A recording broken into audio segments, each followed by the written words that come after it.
guys. For those of you who are joining us for the first time, welcome. And for those of you who are repeat offenders, welcome back to the Conscious Basket Show.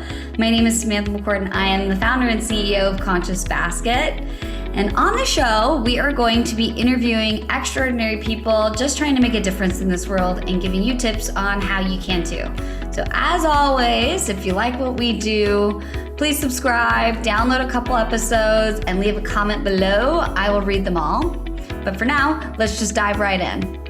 In all honesty, label it as vegan and cruelty-free and have it be crystal clear of what's in it, how I made it, and reveal to the consumer that not everything in those other two types of candles is what we think it is.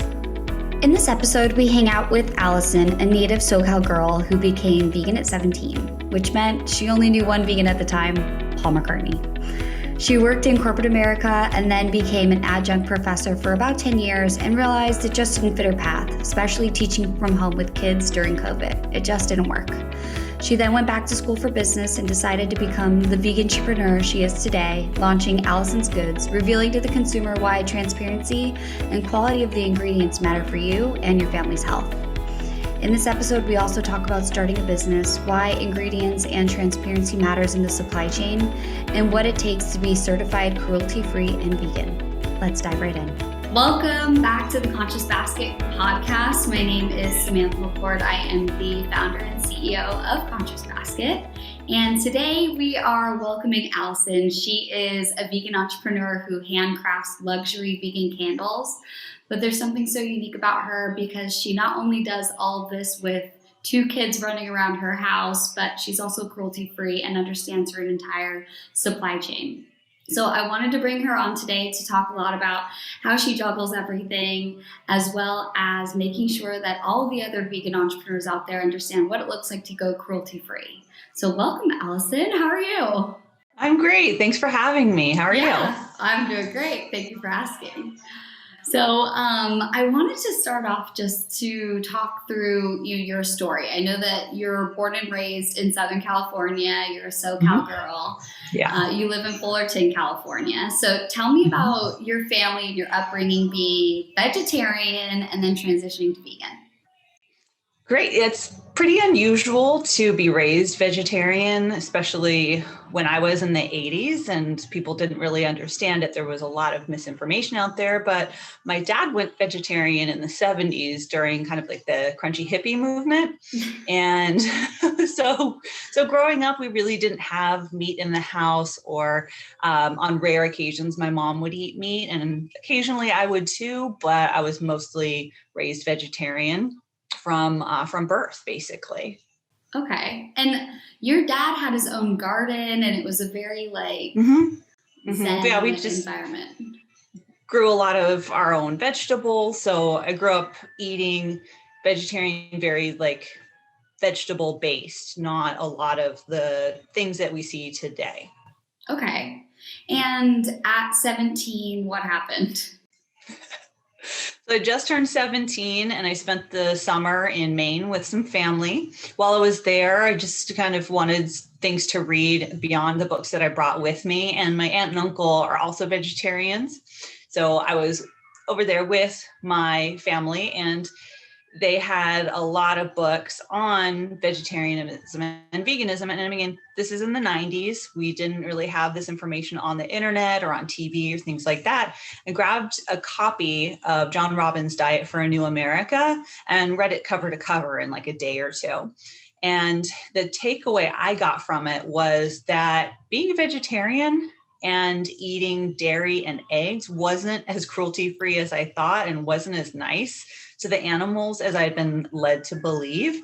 So a lot of vegetarians, and I can speak from my experience with this, felt like, well, we're not killing the animals to take meat. We're just getting their milk and their eggs, and that just comes out of them naturally, but not really understanding kind of the mechanized industrialized system and how much cruelty that was actually invoking upon the laying hens, upon the chicks being cold at birth, the problems that dairy causes in our bodies. And as I got older and actually realized I was lactose intolerant like most people, it was quite clear that I needed to make that decision to eliminate all animal products from my diet. Okay. And I just think back to, I mean, I became plant-based almost 3 years ago, and I lived in Los Angeles, so it was as if I walked into like the mecca for vegans. So it was super easy. What was your transition like being in, even in Orange County right now? I would say that it is still a struggle for restaurants and options, unless you go to Whole Foods and literally make every single meal yourself. I cannot even imagine what it was like in the 90s. So what was your transition like moving into fully being vegan? Yeah, it definitely was a struggle then versus now. I will say that in this last year, a vegan Mexican restaurant opened down the street. I'm a huge fan of Chicana Vegana. But when I went, that's what it's called, it's great tacos and burgers. But when I went vegan, a lot of places, even just around here in California, didn't even have beans that were vegetarian. And there were no plant-based cheese options. I was lucky to get like 1 or 2 brands of soy milk. And I also found a lot of stores had rice milk, which is really just, maybe it's okay now, but it was awful. It was just like water. Yeah. It was like not even worth putting into cereal. So I just really went without for a long time until, the last, I would say 5 or 10 years, renaissance of vegan products and availability of restaurants and things that you can buy in the grocery store, or even just like I have my groceries delivered now. It's really amazing compared to where it was when things were hard to find. You could try to make them yourself. That was also typically a disaster, but products have come a long way. Now it's kind of a fight between the people that say like, oh, that's all evil and processed, and the people that are like, hey, it doesn't hurt the animals, just eat it. And I'm here in the middle thinking like, just be happy you have something and do what feels right, because it definitely was a different world 20 years ago. Yeah, definitely. And I just think, back to anybody, I always make the joke that vegans like you probably made your own tofu. It was like literally no options. Yeah, we did everything we could ourselves to try to make like a sad little cake with no butter and just like none of the luxury options that we have now. We didn't even know about aquafaba until like 3 years ago. Like that was like people just, I poured it down the drain. I did not know that you could make cookies out of this stuff and mayonnaise and all this magical stuff. Yeah, because that information, again, it wasn't super easy to get because we didn't have the internet. Yeah, and so your mom and dad were both vegetarian and you went vegan. How did they feel about that? Not great. I have to tell you, like a lot of vegetarians, they just love cheese. Like the struggle is real with cheese. That is probably the number one thing that stops vegetarians from going vegan, or even people that eat meat that maybe want to cut dairy out of their diet for digestive or health reasons, is that cheese is like this very culturally resonant thing with a lot of us. And then going out to eat as a vegetarian, you can find something with cheese and people, again, understand it a little bit better. They look at you a little bit like you're a space alien if you won't even eat dairy and you're totally vegan, or they offer you something gluten-free and you're like, that's not the same thing at all, right? Or has fish. Or it's like, oh, but you can eat fish, right? It's like, what? Oh yeah, I've been offered fish before, and like, yeah, definitely. But yeah, they were not stoked about it. And it's just like, we ate our really natural butter and everything, and just eating a lot of vegetables, and a lot of our meals revolved around like sauteed vegetables. So it was a transition for them to think about using olive oil instead. And then finally, after we'd been doing that for a while, some health news came out about like how heart healthy olive oil is compared to butter.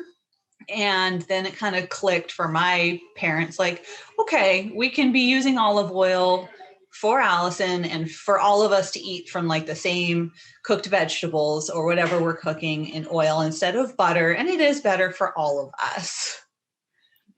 That's so good, because at the end of the day, it ended up impacting your mom and dad's health too. So it was a positive thing all around. Yeah. Then, they started going into like almond milk for their coffee and things Okay. like that. So still, my mom was still eating meat. My dad's not vegan, and he will probably still be just a vegetarian. But even just doing one switch, like almond milk instead of regular milk and coffee, even if you are eating other things outside of the home or in other meals, it still makes an impact on the planet and on animals. I agree with you 100%. Every single change makes a difference. We don't need 200 perfect vegans. We need everyone in the world making one or two choices towards their health, the planet, and reducing the suffering for humans and animals. Yeah, I love that. So, which brings me to my next point. You were working corporate America, realized it wasn't for you because you were a quote unquote bad employee. I think that that's not true, but maybe, who knows? Maybe you're a rebel. And then you moved into teaching. So tell me about your adjunct professor life and what made you move into the entrepreneurial side.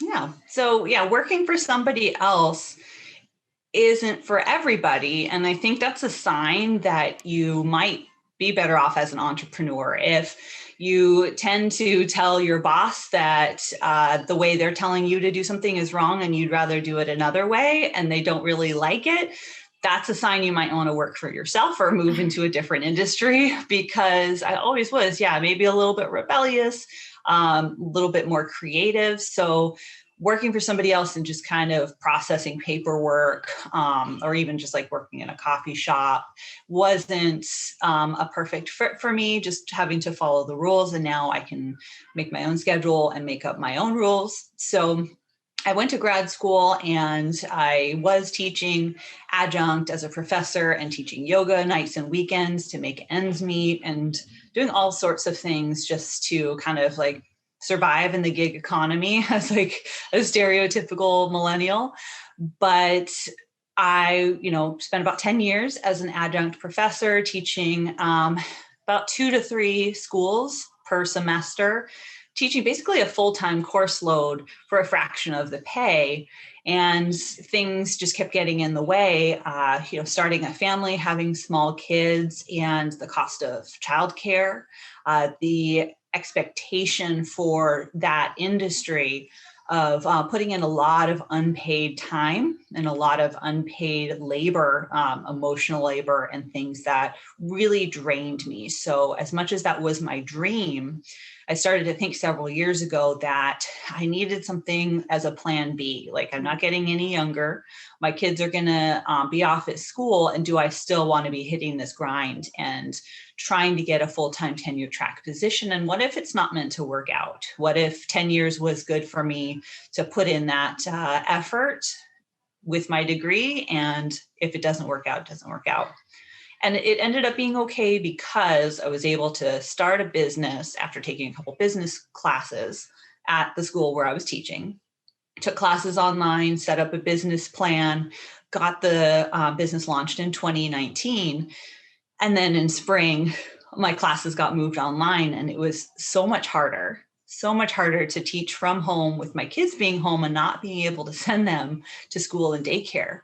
So it was kind of the kick that I needed to push myself into just doing the business full time and thinking about the skills that I learned as a teacher and the skills that I learned just kind of running a class from behind the scenes actually translate well into the skill set that I use as a business owner.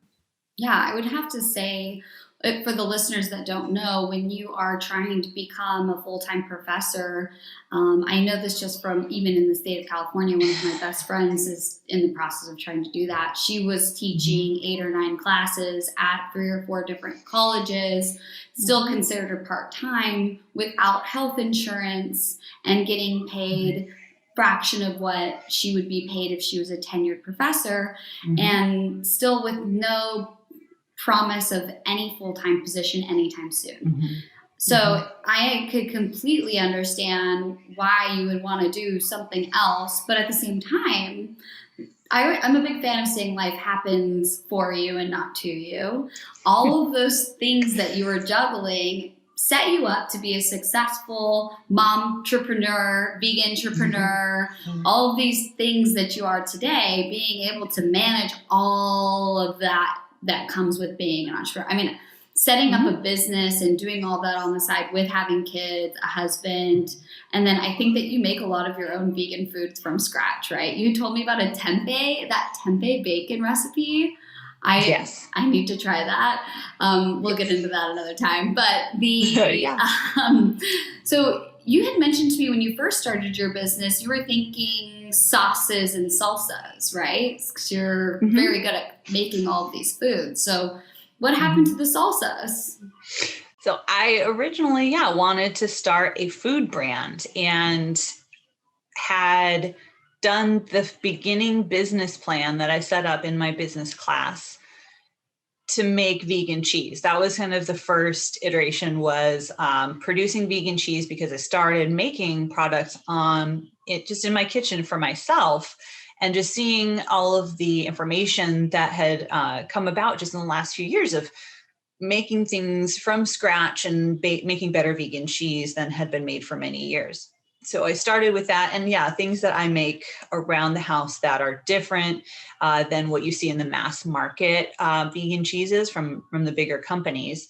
And I also, you're really tired of melting plastic onto your bread? Yeah, exactly. So I was trying to perfect a nut-free cheese, because a lot of cheeses depend on nuts. So I wanted to make something for everybody that was free of nuts and gluten-free and vegan, to kind of hit all of those all the different poor souls out there. Yeah, also different little submarkets that feel like, okay, if you're allergic to cashews as a vegan, you are really left in the dark. Yeah. Yeah, Imagine it's being really gluten-free, vegan, and allergic to nuts. I know some folks like that, and it's just, it's rough finding things in the marketplace. Yeah, you're kind of on your own for a lot of your prep. So, but I wanted to, be very transparent in the products that I made, and make things that I normally cook myself anyway. We make a lot of hot sauces and barbecue sauce. I even make like homemade ketchup that tastes nothing like the ketchup that you'll eat from your typical ketchup that we all grew up eating. So just making these kind of familiar but different and better products was going to be Allison's Foods. So that was the first thing. And it's not off the table. I mean, if I get to a point where I have employees running this business for me, I still might set up and start a hot sauce and cheese and sauce company. It's not an impossibility at this point in like 10 years or so. So I'm not giving up on that. Yeah, I think that there's definitely a market for sauces. And I always talk about me being this girl who I was back in my prior years, obsessed with ranch. And I can't find like a good ranch. I want a ranch again. And I do feel like when you eat like the traditional ketchup, like the Heinz, no offense Heinz, I don't know if you ever listen to this, but it's just full of all the processed stuff and so much sugar. So I think the sauce industry has become so diluted and full of processed nasty stuff that I do think that you would have a market for that. But sticking with what you're doing right now, tell me about moving into the candle side of things. Right. So realizing the time, money, and everything that goes into producing food is a whole nother level of regulation, as well as shipping and getting into stores and things like that.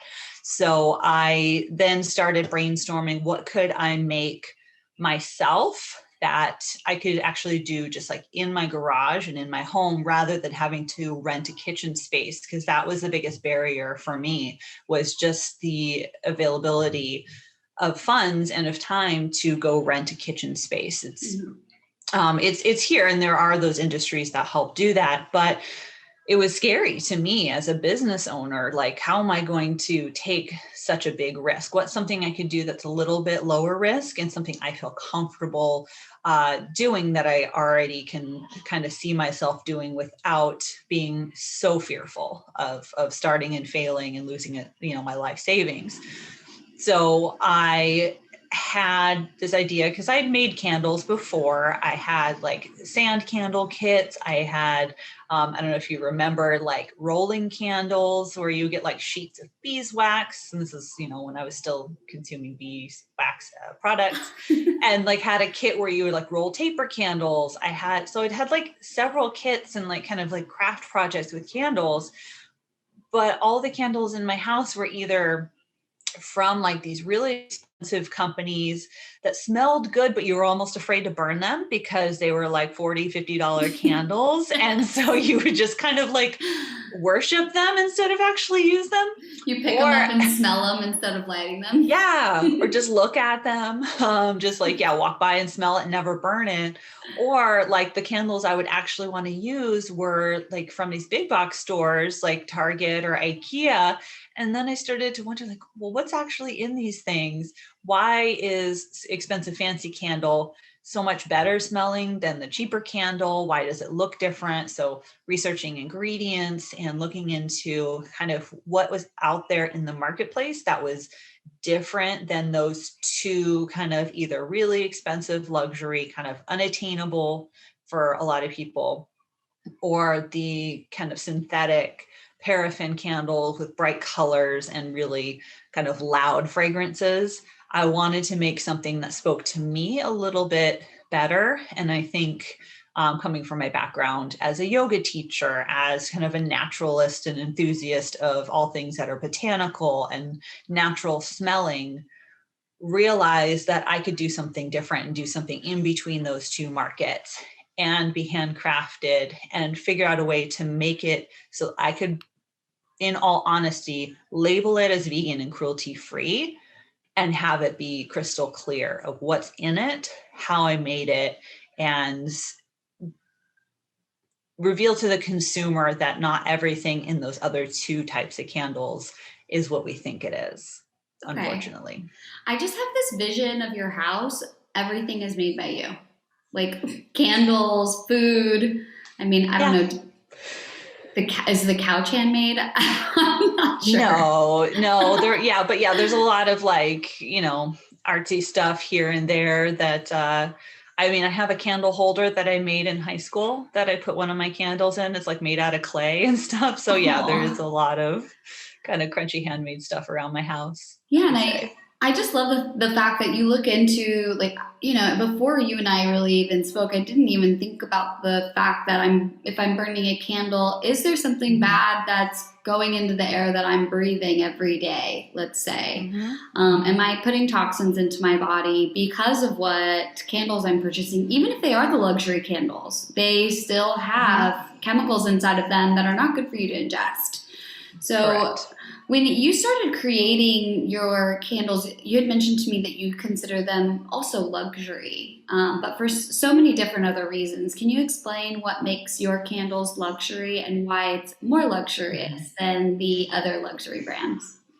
Yeah, I like to call my candles a luxury line because even though they are more affordable than a lot of the luxury brands, they're made with luxurious ingredients. So they're made with clean soy wax, which even the more expensive high-end candles will be mixed with paraffin, which is a petroleum byproduct, which is, from crude oil, because it's less expensive than the soybean wax. And even soy candles that you'll buy that are labeled soy candles are actually blended with paraffin and have enhancers in them. So a candle is something, and a fragrance is something that nobody requires full disclosure of ingredients on the product.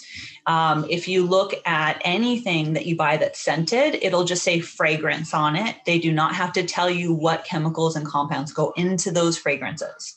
So it's, again, you can buy a really expensive luxury candle from the mall, from like a high-end boutique style store, and it can still have those less than ideal ingredients. So a lot of it is marketing. A lot of it is the package that the candle comes in, the decor in the store that you buy it in. What if they have like high-end fixtures in the store and marble floors versus like if you go down to Bath and Body Works, the store looks a little bit different. Or what about like Big Lots? Yeah. Exactly. Yeah. Yeah. And so like even just something like color, if you look at the low end kind of candle market, you see a lot of bright colors in the wax, and that's all dye. And like, what does that do to the candle when it's burned? What is released into the air? And even about 10 years ago, I didn't know what VOCs were, volatile organic compounds. What? And What is that? yeah, that's whatever is in, it's a chemical that is released into the air, and it can be in anything from a product that you use, cleaning products. Even if you just were to go out and buy a new couch or a mattress, it's going to off gas, meaning that there's things in the product that are being released into the air that you breathe every day. And there's like, a maximum safe amount for these products that's set by the government, but it's still in the air that you breathe. So like, I've heard people say, if you get a new piece of furniture, open it up and like put it outside or put it in the garage or something until it kind of stops releasing these things. Wow. Because we don't have the transparency in the marketplace to show us exactly what compounds are in everything that we buy. We have it in food, and that's really it. And even in personal care products, you'll see ingredients, you don't know what they mean. And then you'll see things like fragrance that do not require disclosure. And I doubt that'll happen. In California, we do have some laws that are going to start up in the next few years about some of the fragrance products in things that can be sold in the state. So California is leading the way. And I'm happy to say, though, I don't have to change anything in the next couple of years, because everything that I'm selling already goes above and beyond the new regulations in California. So some companies are going to have to scramble, and they're going to have to reformulate things because they have dangerous compounds like phthalates in, which is a plasticizer, which is something that was very common in fragrance. Again, a cheap chemical that makes things smell stronger. Instead, if you buy what I sell, calling it a luxury candle, is I'm just going to put more fragrance in it, even though that is the most expensive ingredient in the candle, is the fragrance oil. And they're clean oils, meaning they don't have toxins in them, no carcinogenic toxins, nothing like the phthalates that extend the smell of the candle. So you can be a little bit more comfortable having something burning in the air, being released around your children, around your pets, in the air that you breathe, because we know that a lot of people don't open up their homes and freshen the air in their homes. So we can, again, have higher levels of toxic compounds in the air inside more than outside. Even where I live in Southern California with a lot of air pollution, a lot of people, in this area have worse air quality in their house than we do outside. So it's a real concern for a lot of people that we tend to overlook in our busy lives. I probably have so many things I should reevaluate in my house now that we're talking about it. And we're focusing on the candle side of things, but it is Allison's goods. Allison has many other products that she sells, and it's not just what you put in the air, but it's also what you put on your skin. And I was blown away when you told me about soap. And I actually went in, when you're like, oh, you're probably going to go to your bathroom and double check everything. Thankfully, everything I have is fine. But yeah. Tell everyone out there what you should be looking out for in the soap that you have in your shower right now. Right. So even growing up vegetarian, we bought bar soap. We bought, just your typical like Dove or whatever brand.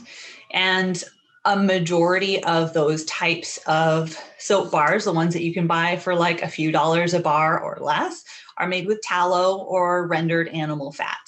So it's a combination of those cheaper oils instead of something like a pure olive oil Castile soap bar. So if your soap bar or your soap product doesn't say that it's vegan, it's probably because it's not.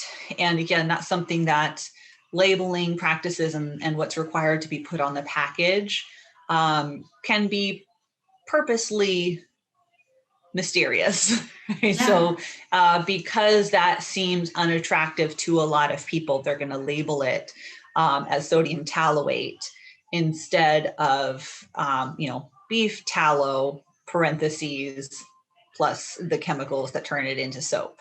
So that's something that I didn't realize years after being vegetarian and vegan, what was going into the products that I was putting on my body. And some people, they just want to eat plant-based. They just want to eat that for their health.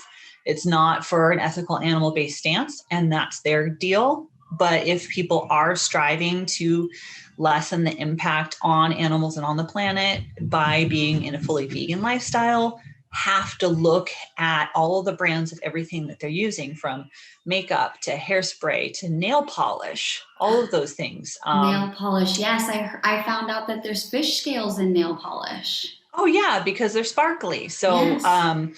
Everything I use in my soap, as far as the colors that I put into the soap, are from a company called Nurture, and they are fully vegan and cruelty-free and sustainable, because even like the sparkles in mica can be mined in countries that use child labor. I mean, all these heartbreaking things that we don't get to see as a consumer unless we're buying from a company that is very, again, transparent about the ingredients and the sourcing. So, for example, a big point of contention for a lot of vegans is palm oil. I'm actually reformulating right now.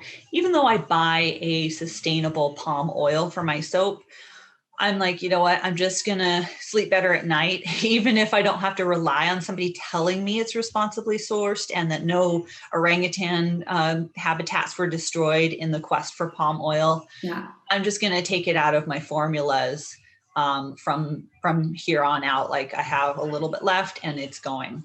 So it's really tough, because again, it can be overwhelming to anyone who is just trying to be more sustainable or trying to be vegan or just being a more conscious consumer. There's always something that you're going to find in your home that you didn't realize is breaking whatever rules that you had made for yourself and the goals that you had set out to be. But again, it's kind of like, you have to be nice to yourself when you do make those slip ups, when you do realize, okay, I was buying a soap that had, something in it that was from an animal product. Does it serve anything for me to feel guilty about it? Does it serve any animals or myself to beat myself up about it? Rather than just, okay, now I know better, now I can do better. And again, not trying to be perfect, not saying we all have to practice veganism perfectly or sustainability perfectly. It's just looking, taking an assessment and maybe just going one part of your life at a time. If you're going to do some kind of like checklist, like if someone's listening to this and now they're like, okay, I got to get rid of all my candles and I can't afford to get rid of all my candles and all my soap. So maybe just pick one and transition that. And then when you feel comfortable doing that, then go to the next thing. Then maybe, because like a lot of us that wear makeup, it's quite an investment to do a full kit of makeup. So you have to kind of like use something up and transition one product at a time, or one part of your life at a time, like your hair care, everything in your bathroom. Again, that's all an investment, especially if you've stocked up on things because of the pandemic. So, give things away if you have to, make sure that they get used and not wasted, because that's not going to help anything. Yeah, and I just want to point out to the listeners one thing that I think that really differentiates Allison from everyone else is that she does her research. It's very clear that she cares about what goes into her products, and she really cares about educating everyone out there how to make these decisions easy, and that one choice is making a difference, and there's no such thing as perfectionism. Perfectionism in really anything in this world is a lie. Nobody's perfect. There's no way to be perfect, but what Allison does is she takes the time to really understand her supply chain. And that's what's so important about a vegan, cruelty-free, sustainable product, is that the entrepreneur takes the time to understand where all this stuff is coming from. And you do have the cruelty-free stamp. So do you want to talk to the listeners and maybe even some vegan entrepreneurs out there that are looking to get that stamp themselves, how you did that? It was pretty easy for me. I contacted Leaping Bunny, which is a separate kind of independent, I believe it's a nonprofit. Like, they make money just based on licensing fees. So what you can do if you have a small company is you need to trace everything that goes into your product. And cruelty-free does not mean vegan and vice versa. So you can see some, beauty brands will have the cruelty-free logo on their packaging. That means that nothing was tested on animals by that company. And now it's expanded to by any supplier on your behalf. So if you were to buy from like my suppliers in wax and fragrance oil, oils for soap, fragrance for soap, essential oils, all of those things come from a supplier. So my suppliers had to supply me with a PDF certifying that they don't test on animals. So I sent all of that to Leaping Bunny to get my certification.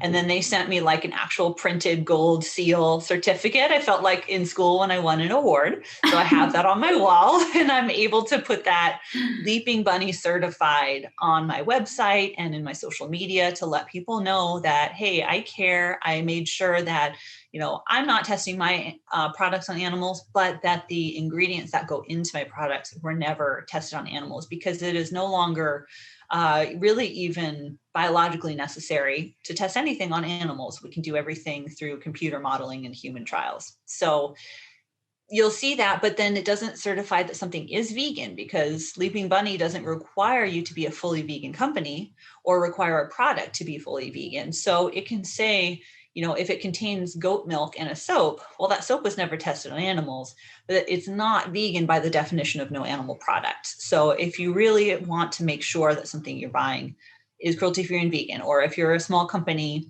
or even a larger company and you want to sell something with those labels on it, it needs to hit both columns. Mm-hmm. And organizations like Leaping Bunny, you can pay more if you are a bigger company, and it's tiered. So it's based on your income and your sales.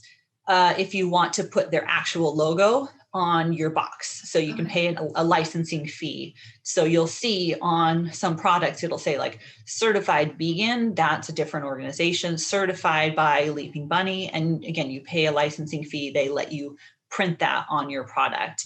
And it was a lot easier than people, I think, might assume, only because, like you said, I had researched everything I was buying before I made anything. If you were an already established company and you wanted to transition, it would be a lot harder, because you'd have to reformulate, you'd have to find new suppliers, or you'd have to go check with your suppliers. But as a vegan making products for vegans, I was already looking out for that, right? So like even something like carmine, which is a red pigment that was used a lot in makeup, it's still used. I've seen it for sale on some suppliers that I don't purchase from. It's an animal byproduct. It's actually from bugs. And so just avoiding little, What is that? It's literally crushed beetles. Carmine is from beetles. I forget that you're a baby vegan. I'm sorry. You're like 3 years in, and this is something that like I just take for granted. I am a baby vegan. Every time I have these conversations, I'm so like, I'm sorry, we're doing what? What now? What? Why does nail polish need to have fish scales in it? I feel so like betrayed by the industry. Yeah. So even again, things are getting better, but like years ago, I remember hearing that like this color red, and it's in food too. So if you see like bright candy, it could be in your candy as well. Even crushed bugs. Crushed bugs. Yeah. And it's just, it's a pigment. Bright red. It's very bright red. Red is a hard color to produce with a really rich pigment. So it's, again, that bright cherry red color from those bugs isn't found in nature very often. So, you'll have to go for something synthetic or something that is not as bright to make that color. It's just a whole science of bizarre origins, I think. I'm sorry, my face is like, I'm gonna look like such a weirdo in this video now, because I'm just like I'm like thinking, do I have anything that's bright red, and should I be like what? And every time I talk to you, Allison, I'm like thinking about throwing stuff away. Well, just buy from a company that's very transparent and says like, this is vegan, then you don't have to worry about it. Like that's the thing. And some people are like, well, I'm vegan, but I'm not eating my soap, so it doesn't matter. And that's their choice. But if you do, again, want to make sure that, if you're putting lipstick on your mouth and you don't want to get the dead bug in your mouth. Okay, so now I'm grossing myself out. No, I don't mind. Make it nasty because everyone needs to be grossed out. That's nasty. Okay. So you've obviously done your research, and I'm a baby vegan, so thank you for educating me and all the other baby vegans out there. I have to get a list of stuff to look out for from you so that I can post it so everybody can see that. But you're talking a lot about advice to an entrepreneur or, somebody just starting off. Do you have any other advice? Because you had mentioned to me you started in 2019, got through the pandemic, and you've had some record-breaking sales this year, and you learned some lessons. So share those with us. Right. So I kind of was, again, pushed in the direction of online sales, and I'd had a website, but I had to really step up my game. So making sure that your platform that you're using is user-friendly, you're doing everything yourself like I am.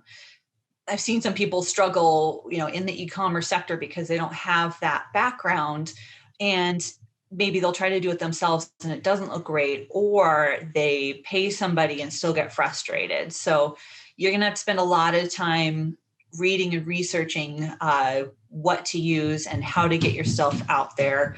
But, if somebody's thinking of starting a business, they need to make sure that they can tough it through the boring stuff and not just spend all their time making jewelry or, doing some pottery, because you should only be spending 10 or 20% of your week actually making your handcrafted whatever it is. People, I think, imagine that I just spend all day standing in front of a big table full of yummy smelling good things and just sniffing them and going, oh, today I'm going to design this. And really, it's I have to make my stuff, get it done, have it ready to go, because I spend a majority of my time on accounting, on ordering supplies. And the big thing that I'm bad at, but trying to spend more time on, is marketing.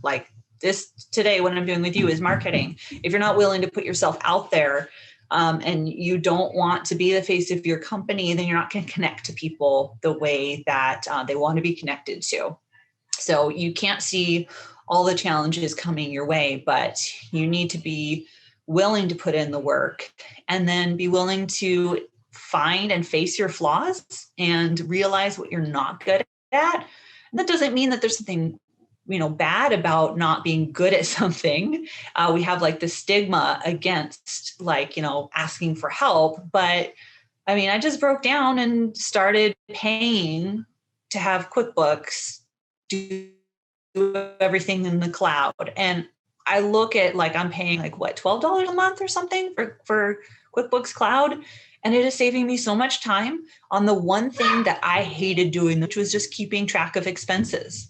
It's worth it if you can spend some money. If you're not willing to spend it, maybe it's not really a business. Maybe you should just do it as a hobby. If you just enjoy making jewelry, just do it for fun, and don't assume that because you started in Etsy that all the money's going to roll in and you're going to love it, because you're going to spend on the not fun stuff like figuring out shipping and packing up, streamlining all those processes at it before you jump into it. Make sure that you're willing all that not fun stuff. For me, I don't like to do it, sales tax 4 times a year. So every quarter I have to sit there and fill out forms and do all this not fun stuff.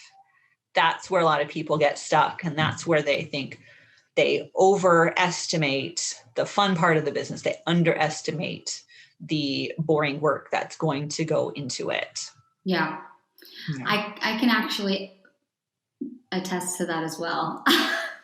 Right. People probably think, oh, you host a podcast, you just chat with people all day. They don't realize that for every hour that you're recording, you're spending 20 hours getting everything else done. I'm just throwing that number out there. You can tell me if it's more or less, but it is. There's a multiplier effect. Well, yeah, I mean, it's not just a podcast either. We're planning on building a marketplace for vegan entrepreneurs like you guys so that we can help with the marketing, help with the sales, and be the back end support that you were talking about. So I mean, outsourcing is really important. It's one of those things like you had mentioned. I mean, you can't, at the end of the year when you go to file your taxes, the government doesn't care that you created a, cake flavored candle. They care that you paid your taxes. So, yeah, I imagine that outsourcing some of these. Care. Yeah, outsourcing all of these things, it is very important. And we talk about, the administrative side of things and how much it sucks, but it's necessary. But there has to be a reason that you wake up every single day to do that 80% of your time. So what is your why?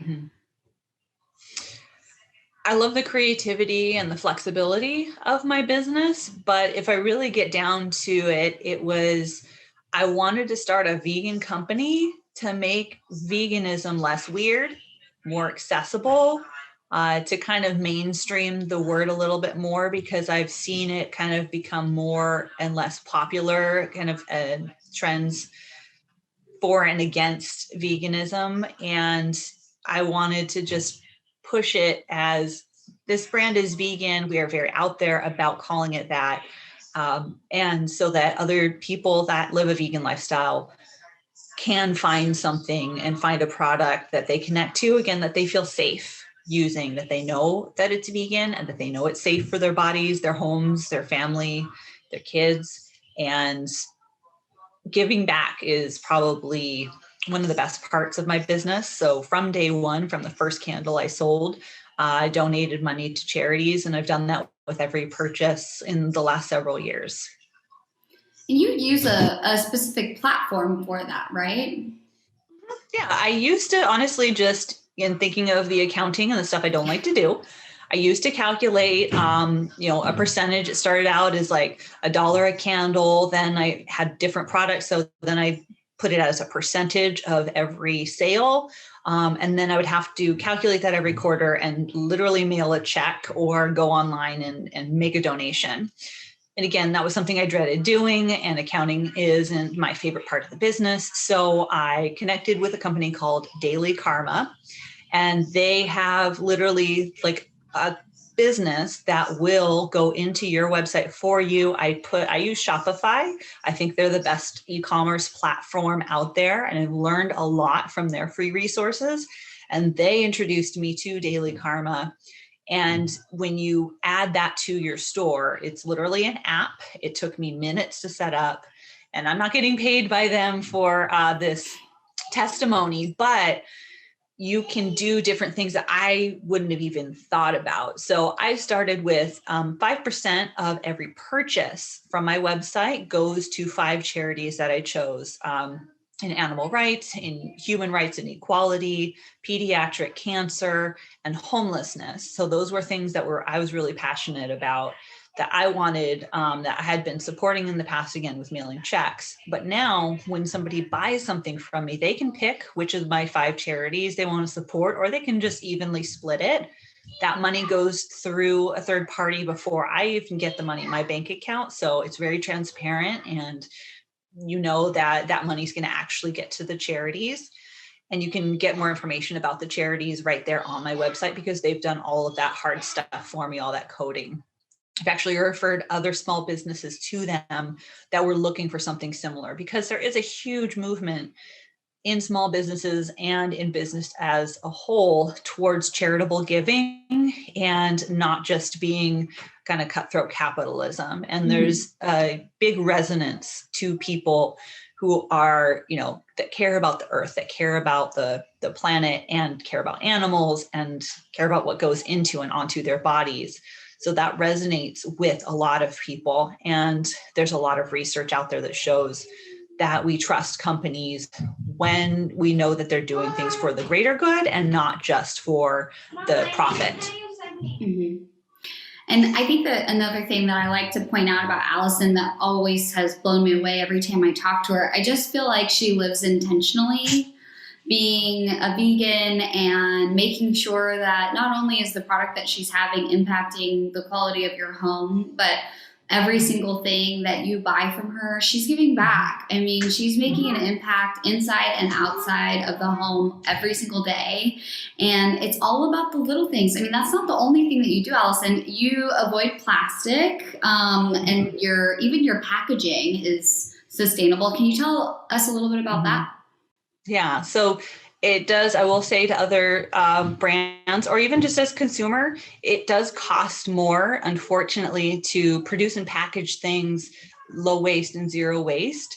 But again, I thank you for the compliment about like the research and the intentionality, because it is a financial sacrifice to basically spend more of your profits on the creation of a product or of the packaging that it goes in. So unfortunately, we have economized plastic to be so much cheaper than anything else out there.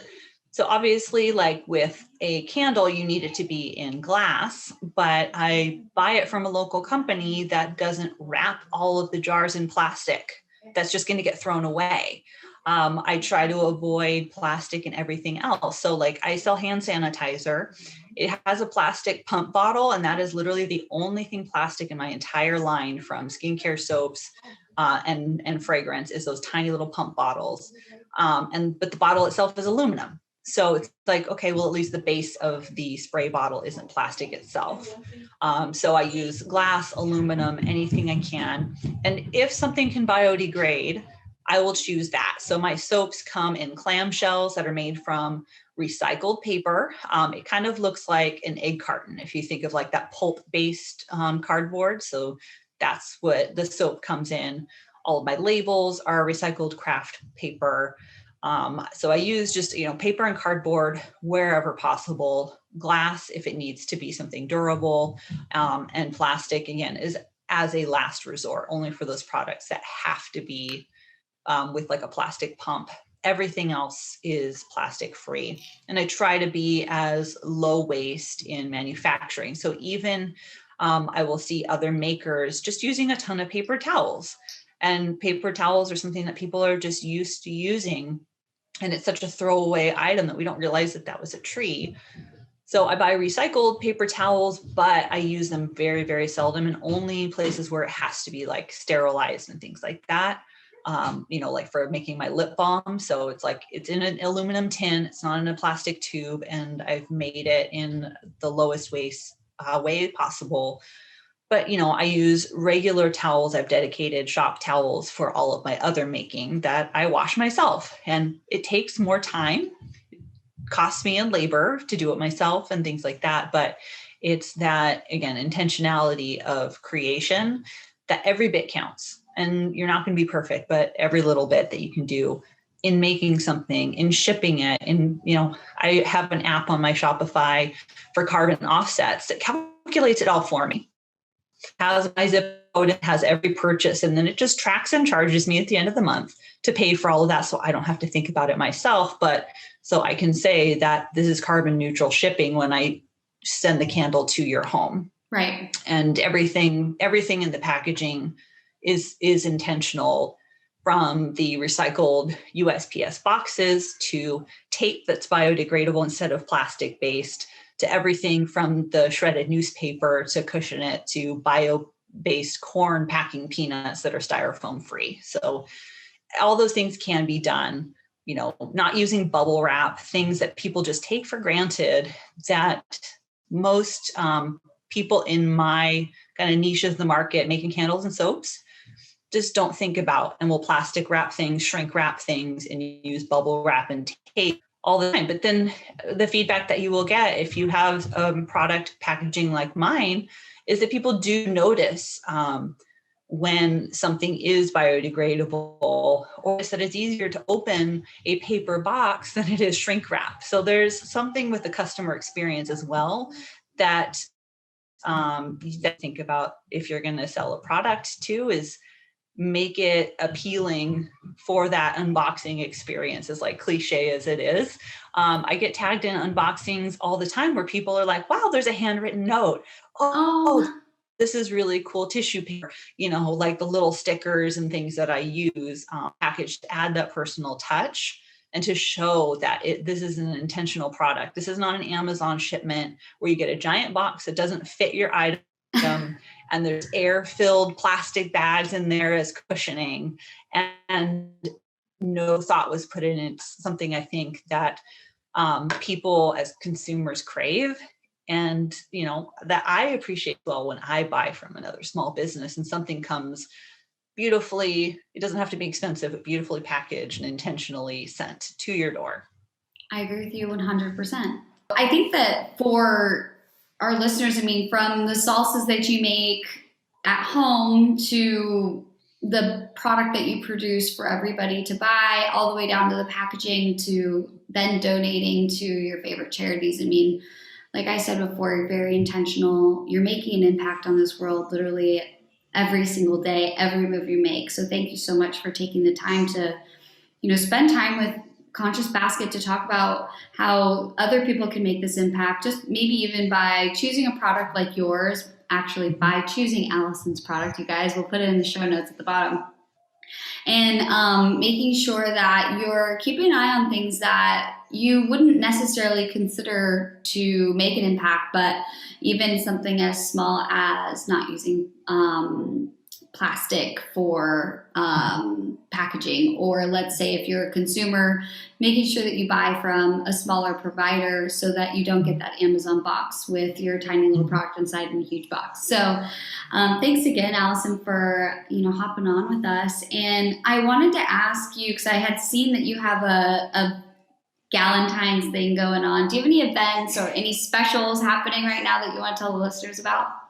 Yeah, I have a few exciting things coming up. So later this week, I'm releasing a very limited edition candle that I made as a collaboration. It's the first time I've done something like this, and it's perfect for Valentine's Day. I can't say really anymore because we're going to do the reveal tomorrow. But I've always got just a little special something just to keep it fresh or to fit the season. So there'll be something on my website this weekend that you could buy for a Valentine's Day gift and things like that.